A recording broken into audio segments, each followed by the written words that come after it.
Well, good morning, Glue Troopers. Hope everybody's doing well. Someone like myself who considers him a bit of the World War II aircraft aficionado still learns a lot. I was watching Mike Mashat's new video today, and at the end he was asking for ideas, and I was thinking, well, a Glue Trooper sent me an idea when he sent me a picture of this Westinghouse B-29 that was set up after the war for aerial broadcast, a television. They called it Stratavision. And although it never went into widespread use, it did see some use even as late as the Vietnam War. And I believe it was even used, the updated concept was even used in the Middle East recently and at other times, like after natural disasters. And I started snooping around and I stumbled across this, which seems unrelated, but trust me, we'll get there. I was thinking, making that weird looking B-29 would be kind of a cool, quasi kit bash modeling thing. You have to make your own decals. But when I stumbled onto the old PV-1 Vega-Ventura, I was thinking, I remember seeing a bunch of planes that looked like that up in Bainbridge, Georgia in the early to mid 70s. Did a little snooping on the interweb, and sure enough, they belonged to Ralco, which was a company that had the contract for spreading chemicals to suppress fire ants. Well, turned out those were PV2, so I did a little digging. And then I found out something I didn't know. The United States Army Air Corps / Air Force actually used the what we would call the Ventura, although they called it the B-34 Lexington. Apparently, a batch of these things were on their way to England when the war broke out, so the U.S. Army Air Force, I guess it would have been the U.S. Army Air Force at that point. It was, I keep forgetting exactly when they switched over from Air Corps to Air Force. It was right around that time, but I digress. The point being that they grabbed them, and the U.S. Navy got a bunch of them.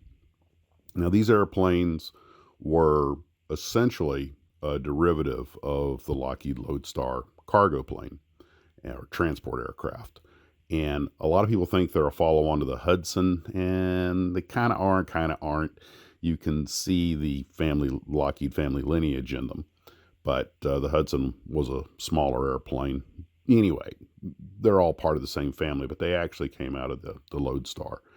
And one thing I happened to actually mention to Mike was that when I saw these airplanes in the 70s, I was thoroughly enamored because, hey, these are real World War II airplanes.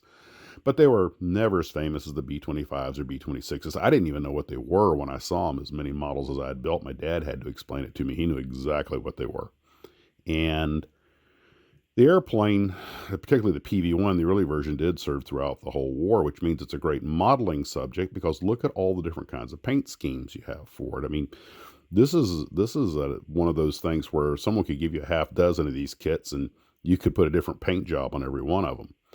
Well, the airplane had its problems, the PV-1, the Ventura, which, by the way, they call the Vega-Ventura because it was made at Lockheed's Vega factory.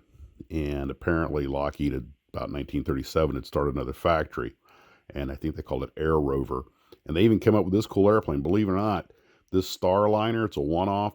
That's actually two, I believe it's Manasco engines up there geared to one prop. So that's actually a twin-engine airplane. It didn't really work out, so they that was the only one they ever made. There's something someone could make a kit of. I mean, talk about your cool little one-offs. But eventually, Lockheed got the plant and renamed it Vega in honor of, of course, their famous Lockheed Vega. And I have one or two of those in the stash I need to build. Anywho, sorry, digressing. So what happens is the Vega plant is where they build the PV-1 Ventura. So sometimes people call them Vega Venturas. And they get used by everybody. Now, the airplane had its problems. Pretty dicey on takeoff. So late in the war, they come up with the PV-2, which has a bigger wing and a lot of other improvements. And they call that one the Harpoon. That's usually the one you'll see flying at air shows today. And it got in late in the war, and it did see some combat, but it was never, again, nearly as famous as the other aircraft. Well, after the war, the airplane has a life in the post-war Navy. They'd gotten all the kinks worked out of it and actually became a pretty popular airplane. Like most Lockheeds, it was pretty fast. And it was so fast and had so much potential that there were a lot of post-war uses for them, often as corporate or executive transports as well as agricultural aircraft.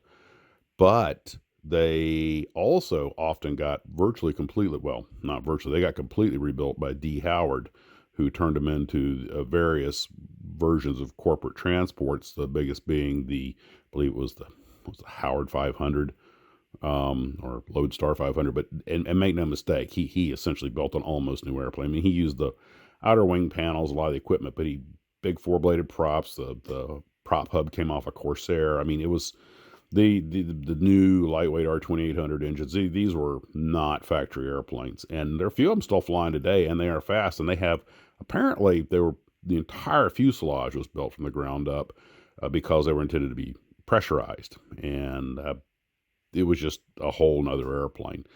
But of course, as great as they were, eventually turboprops and jets surpassed them. But there's still a few of them flying today. I know a guy's flown one. He said it's an impressive airplane. It actually has better pressurization than a lot of modern aircraft.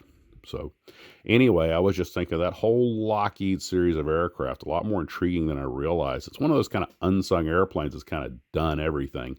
And just, if you get your hands on a kit, you could get a dozen kits and not build two of them the same way. There's so many versions of the airplane: transports, bombers, firefighter, or excuse me, not firefighters, but the agricultural versions.